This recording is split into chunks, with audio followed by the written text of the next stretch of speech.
Livre de la Genèse, chapitre 39, versets 21 à 23. Le Seigneur fut avec Joseph et lui accorda de la faveur. Il lui donna de la grâce aux yeux du chef de la prison. Le chef de la prison confia à Joseph tous les prisonniers qui étaient dans la prison, et tout ce qui s'y faisait passait par lui. Le chef de la prison ne regardait rien de ce dont Joseph s'occupait, parce que le Seigneur était avec lui. Le Seigneur faisait réussir ses entreprises. Bienvenue à toutes et à tous. Ce dimanche, vous l'avez remarqué avec l'eau sur la table, nous avons la joie de célébrer un baptême. Le premier d'une longue liste qui durera jusqu'au mois de juillet. Préparez-vous. Aujourd'hui, c'est le baptême de Tom. Bienvenue à toi, Tom. Bienvenue à vous, ses proches. Bienvenue à celles et à ceux qui viennent ici pour la première fois ou qui reviennent une fois de temps en temps. Bienvenue aussi à vous, frères et sœurs, qui venez souvent pour puiser une force de vie dans la prière commune. Aujourd'hui, nous sommes venus chercher Dieu, mais en vérité, c'est lui qui est venu à notre rencontre. Au début de ce culte, recevons donc, toutes et tous, de la part de Dieu, et sans condition d'aucune sorte, sa grâce et sa paix. Amen.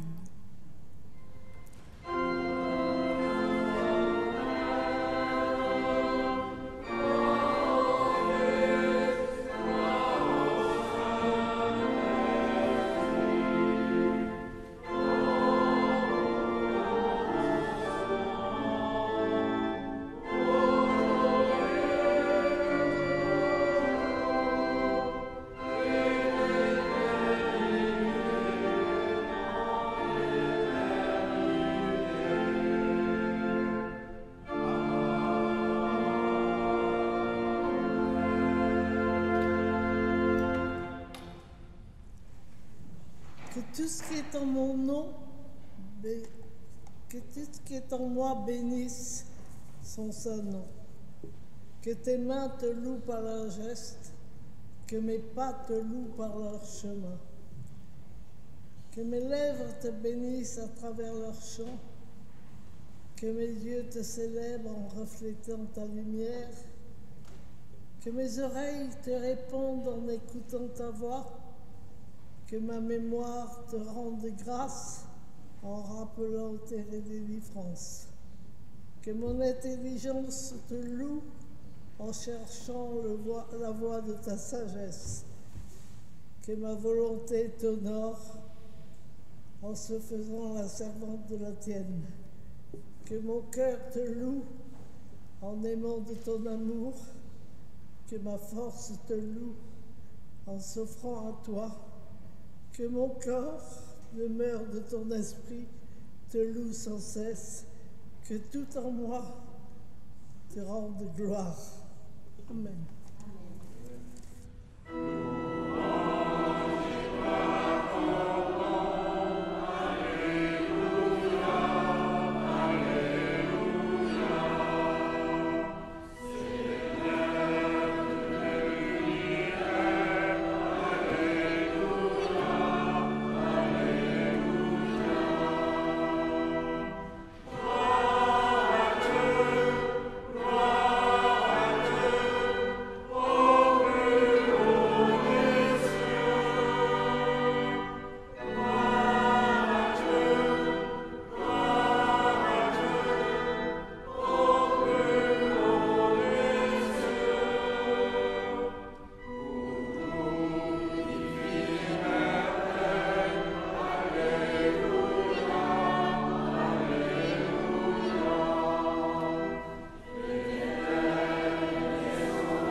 Je vous invite à la prière.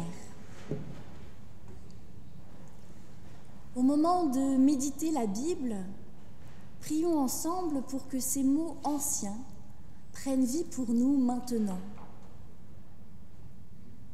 Envoie ton Esprit Saint, Seigneur.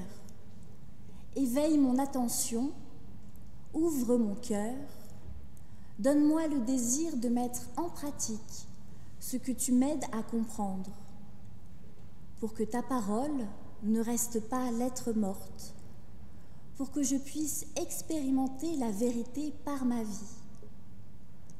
Que ton esprit de feu nous embrase et nous éclaire pour accueillir ta parole aujourd'hui.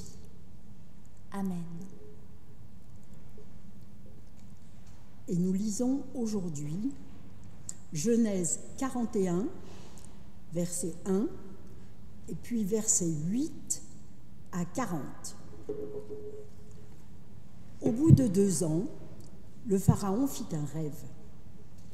Au matin, le Pharaon était troublé. Il fit appeler tous les mages et tous les sages de l'Égypte, et il leur raconta ses rêves. Mais personne ne put les lui interpréter. Alors, le grand échanson dit au Pharaon : « Je vais évoquer aujourd'hui le souvenir de mes péchés. Le Pharaon était en colère contre nous, ses serviteurs. Il nous avait fait mettre aux arrêts dans la maison du chef des gardes, moi et le grand panetier. Au cours d'une même nuit, moi et lui, nous avons fait chacun un rêve ayant son interprétation propre. Il y avait là avec nous un jeune Hébreu, serviteur du chef des gardes. Nous lui avons raconté nos rêves et il nous les a interprétés. À chacun, il a interprété son rêve. Tout est arrivé exactement selon l'interprétation qu'il nous avait donnée. Il m'a rétabli dans ma charge et il a fait pendre l'autre. Alors, le Pharaon fit appeler Joseph. On le fit sortir du cachot en toute hâte. Il se rasa, changea de vêtements et se rendit auprès du Pharaon. Le Pharaon dit à Joseph : « J'ai fait un rêve. Personne ne sait l'interpréter. Mais j'ai appris qu'il te suffit d'entendre un rêve pour l'interpréter. » Joseph répondit au Pharaon : « Ce n'est pas moi, c'est Dieu qui donnera une réponse favorable au Pharaon. » Le Pharaon dit alors à Joseph : « Dans mon rêve, je me tenais au bord du Nil. 7 vaches grasses, de belle apparence, sont montées du Nil et se sont mises à paître dans les marécages. Puis, 7 autres vaches sont montées derrière elles, maigres, d'apparence vilaine et flanquées. Je n'en ai jamais vu d'aussi vilaine dans toute l'Égypte.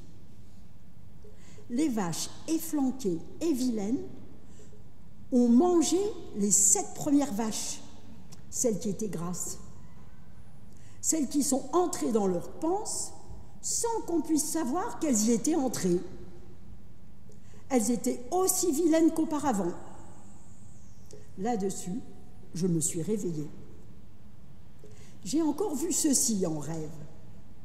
7 épis montaient sur une même tige, pleins et beaux.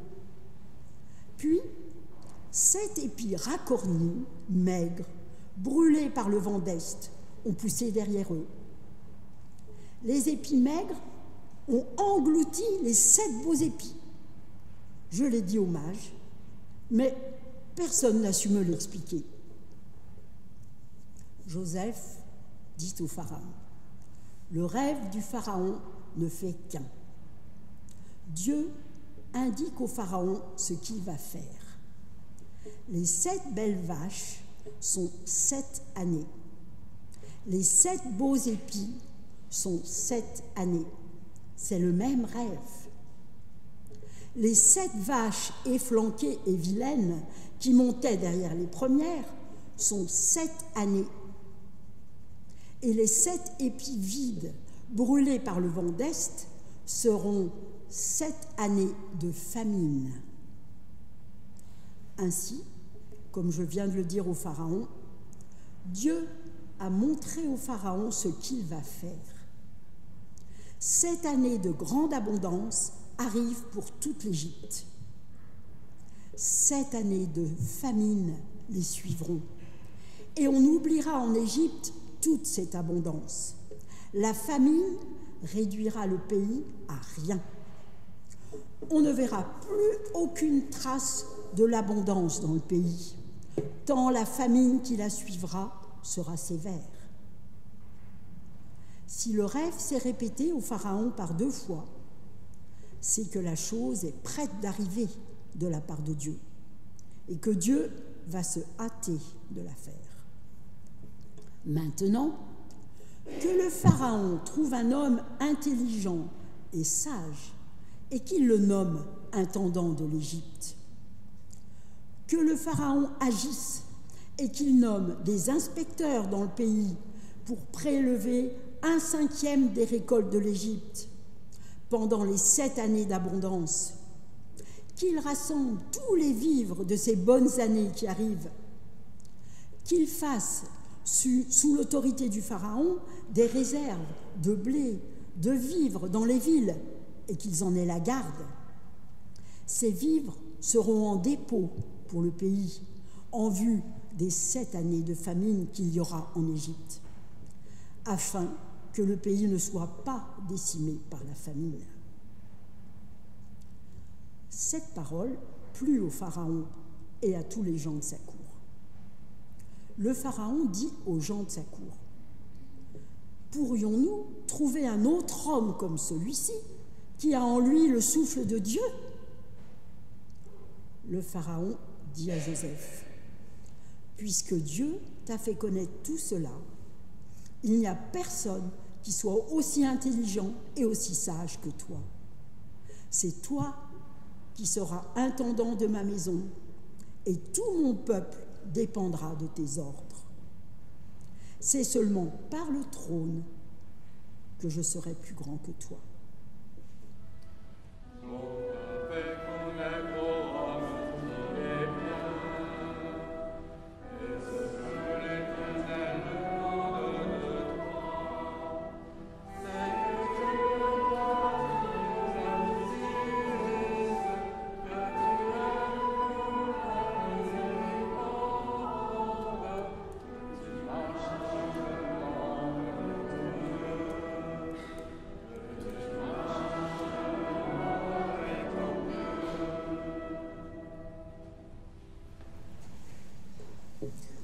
Aujourd'hui, pour son baptême, Tom a choisi comme texte biblique ce que l'on pourrait appeler la conversion de Pharaon.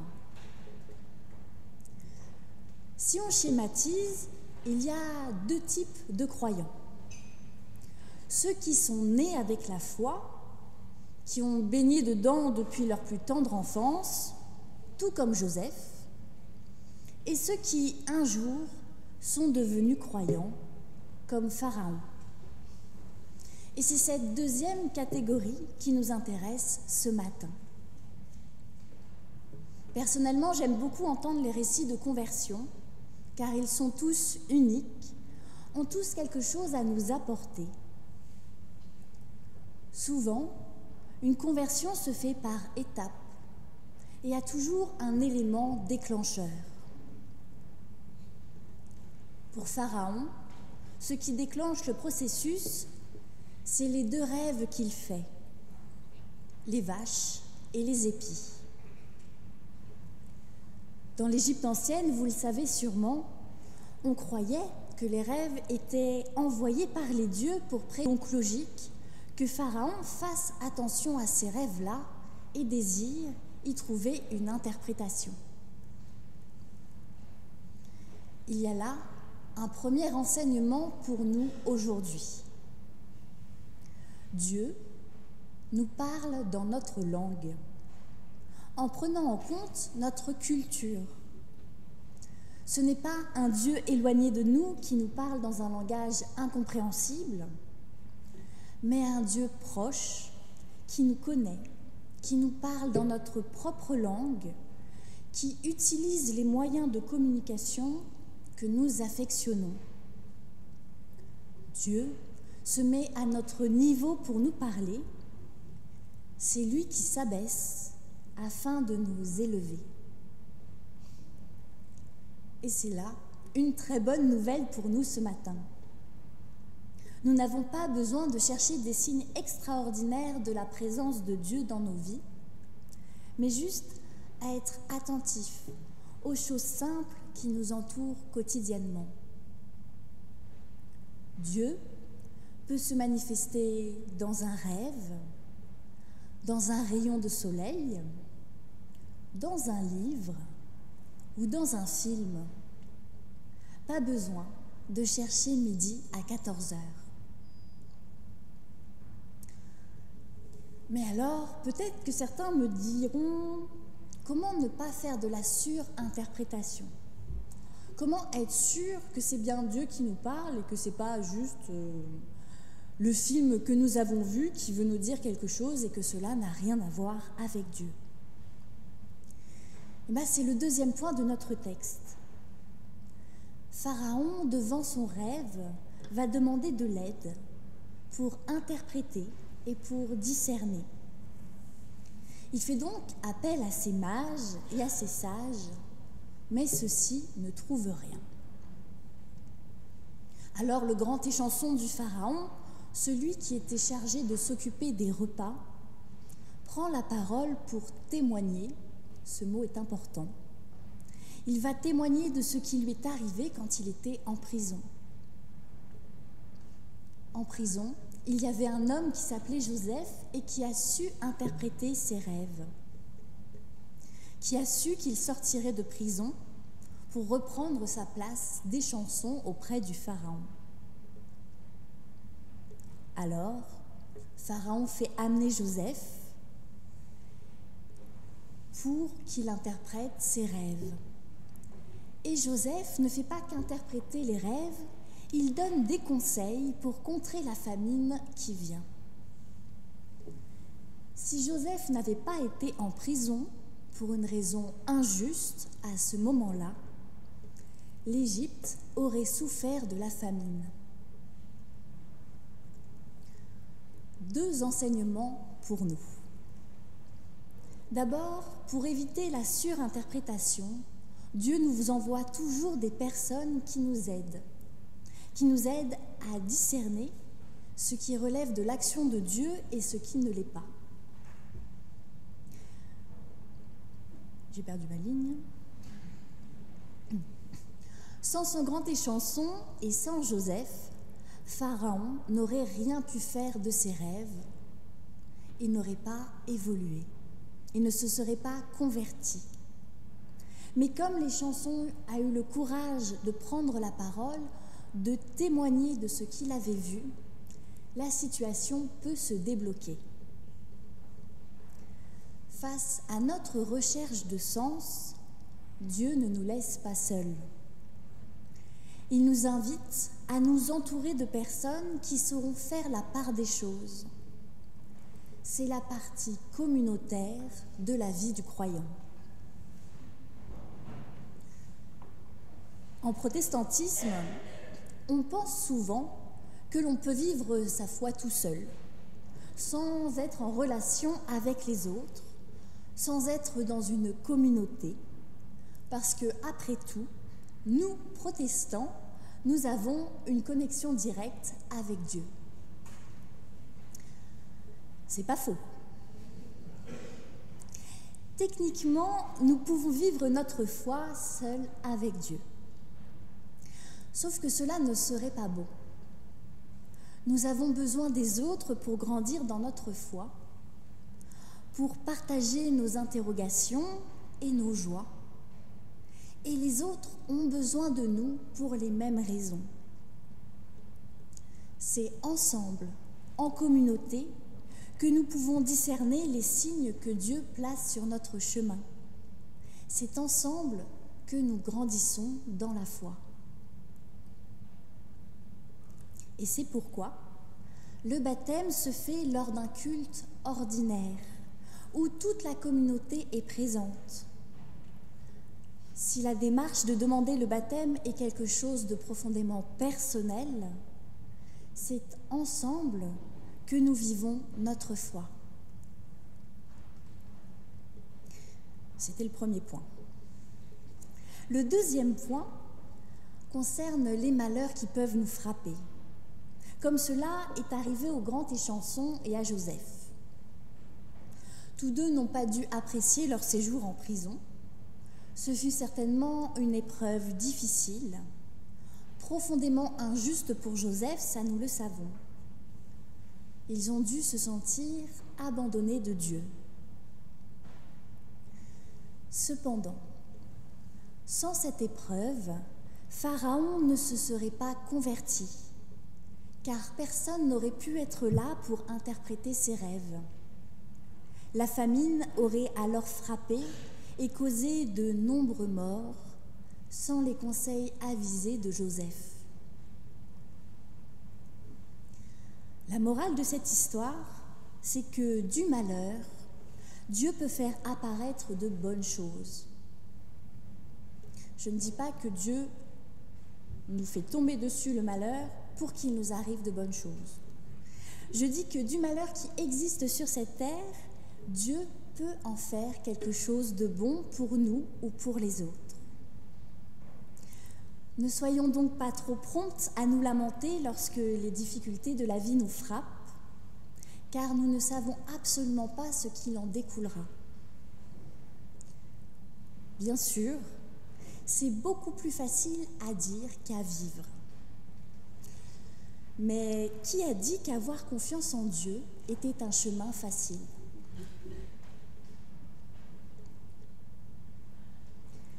La troisième et dernière partie de notre texte concerne les conséquences de la conversion de Pharaon. Pharaon décide de faire confiance à Joseph, qui, lui, place sa confiance en Dieu. Ainsi, Pharaon, grâce à Joseph, se met à croire dans le Dieu d'Israël. Et l'histoire aurait très bien pu s'arrêter là. Pharaon aurait pu se contenter de se mettre à prier le Dieu de Joseph plutôt que les dieux de l'Égypte, sans qu'il y ait de changement, sans changer sa façon de gouverner, sans prendre en compte les conseils avisés de Joseph. Pharaon aurait très bien pu faire des réserves de nourriture suffisantes pour lui et pour l'ensemble de sa cour, sans se préoccuper de la souffrance du peuple. Mais alors, la conversion de Pharaon n'aurait été qu'une façade, sans changement radical. Cette conversion aurait été stérile. Or, vous le savez, être croyant ne consiste pas seulement à prier Dieu, elle consiste à se préoccuper des autres. Notre foi nous oblige, c'est un mot fort et je l'ai pesé, notre foi nous oblige à faire attention aux autres, à aimer les autres et donc à porter des fruits visibles de la présence de Dieu dans nos vies. La conversion de Pharaon est vraie car elle porte des fruits visibles. J'en ai trouvé 4, on aurait pu certainement en trouver plus. Le premier fruit, c'est l'écoute. Le souverain écoute les conseils de Joseph sans s'offusquer, que ce prisonnier étranger lui dise quoi faire. L'écoute nous invite au changement. Le deuxième fruit, c'est la confiance. Pharaon fait confiance à Dieu qui a placé Joseph sur sa route. Alors son chemin s'éclaire et une solution est trouvée. Le troisième fruit, c'est l'humilité. Pharaon reconnaît que Joseph n'avait rien à faire en prison et qu'il est envoyé de Dieu. Alors, non seulement il le libère, mais il l'élève au rang de grand intendant, lui confie tout le pouvoir qu'il peut lui donner. Ce n'est que par le trône que Pharaon sera plus grand que Joseph. Tous les gouvernements ne sont pas capables de choses pareilles. Grâce à l'écoute, la confiance et l'humilité, arrive un quatrième et dernier fruit, le bien commun. Grâce à son attitude sage, Pharaon permet à tout son peuple de survivre à la famine. Le souverain s'est ouvert au bien-être commun et met tout en œuvre pour aider. Il agit par amour.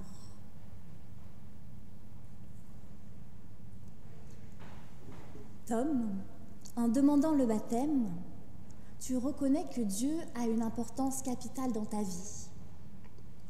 Ce choix est réfléchi, il s'est fait par étapes. Tu as médité, étudié la Bible, échangé avec d'autres, pris ta décision. Ton engagement dans l'armée est le reflet de ton souci du bien commun.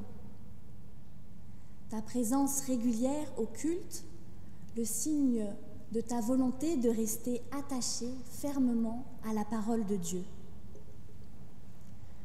Puisses-tu, à l'image de Pharaon, porter les fruits de l'écoute, de la confiance et de l'humilité, afin d'être témoin de l'amour de Dieu dans ta vie, partout où tu iras. Et vous, chers amis, à l'image de Joseph, soyez remplis de bienveillance, lents à juger, prompts au pardon.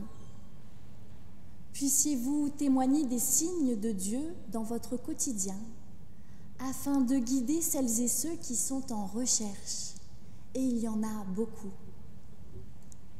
Édifiez-vous dans la prière et dans l'écoute de la parole. C'est ainsi, tous ensemble, que nous vivons notre baptême, que nous sommes Église du Christ. Amen.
nous prions.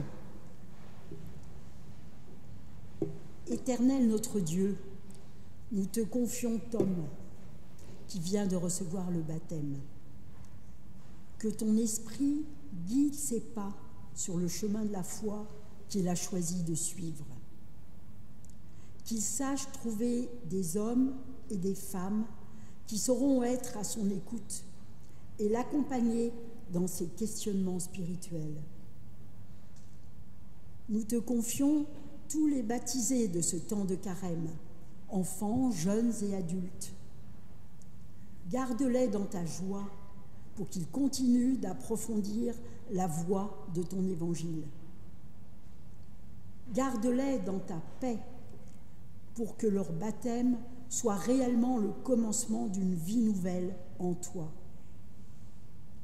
Garde-les dans ton amour afin qu'ils sachent aimer à leur tour comme toi tu nous aimes. Nous te confions nos familles dans leur grande diversité, dans leur fragilité, dans leurs efforts. Aide chacun à parler en vérité et à poser des gestes de pardon. Donne-nous à tous de trouver les justes distances pour que chacun puisse grandir selon la vocation que tu lui donnes. Nous te prions pour notre communauté de Grenoble, afin que nous ayons le courage d'annoncer ta parole dans ce monde. Que notre Église soit un lieu d'accueil riche de diversité. Que notre Église soit un refuge pour celles et ceux qui sont dans la tempête. Que notre Église soit à ton service et qu'elle se laisse guider par toi seul. Ouvre-nous à la joie d'avoir des frères et sœurs si différents dans la communauté chrétienne et garde-la ouverte, solidaire et vivante. Inspire et guide celles et ceux qui avancent dans la découverte de la foi et que le chemin s'affermisse sous leurs pas. Envoie-leur des personnes qui sauront entendre leurs questionnements et les encourager dans cette grande aventure que tu nous proposes de vivre ensemble sous ton regard. Et tous ensemble, unis par un même désir d'être les membres de ton corps, nous te disons: Notre Père qui es aux cieux, que ton nom soit sanctifié, que ton règne vienne, que ta volonté soit faite sur la terre comme au ciel. Donne-nous aujourd'hui notre pain de ce jour. Pardonne-nous nos offenses, comme nous pardonnons aussi à ceux qui nous ont offensés. Ne nous laisse pas entrer en tentation, mais délivre-nous du mal. C'est à toi qu'appartient le règne, la puissance et la gloire, au siècle des siècles. Amen. Je vous invite à vous lever pour l'envoi et la bénédiction.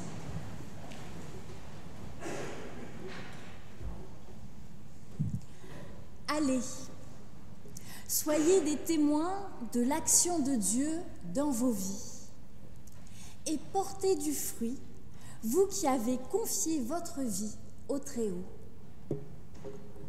Recevez la bénédiction de Dieu afin d'être vous-même une bénédiction pour les autres. Dieu le Père vous bénit et vous garde. C'est lui qui agit dans votre quotidien. Jésus le Christ vous bénit et vous garde. Il vous apprend à vivre par amour. L'Esprit Saint vous bénit et vous garde. Elle fait de vous des membres de son Église. Allez, que la paix, l'amour et la joie de Dieu illuminent vos visages. Amen.